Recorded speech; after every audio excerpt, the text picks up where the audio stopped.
Hello, biology teachers and biology students, specifically my biology teacher.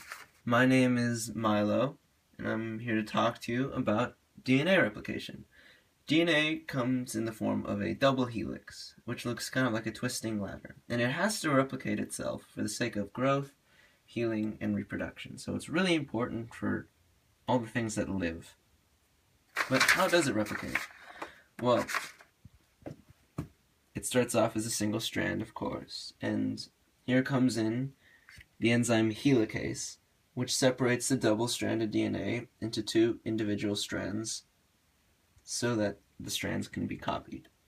It separates the original strand into a leading strand and a lagging strand. And what's the difference between the two?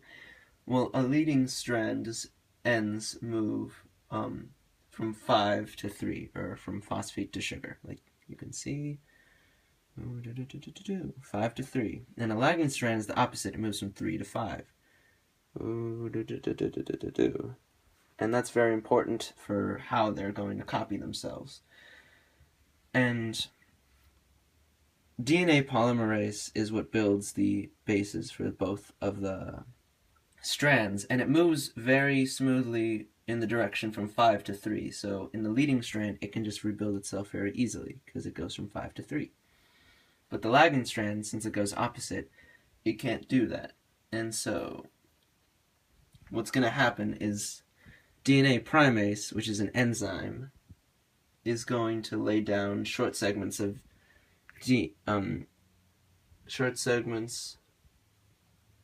called primers, or RNA primers, and after that, DNA polymerase is going to remove those primers, and it's going to replace it with DNA, or these Okazaki fragments.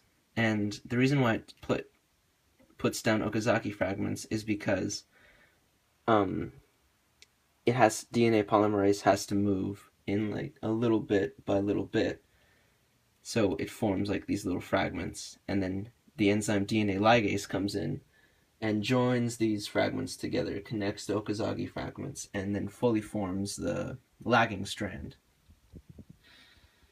And over here we can see topoisomerase, which is very useful because it relieves the tension in the supercoil created by the separating DNA strands by cutting the double strand of DNA, the original one.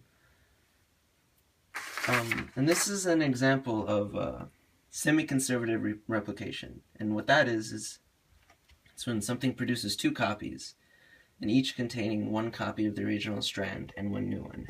Like you can see here is the original copy, and it separates, and one strand goes here, and strand goes here. These two are the original strands, and then DNA polymerase helps build another strand. So each strand has one original strand and one new strand. So there, DNA replication, so cool. Thank you.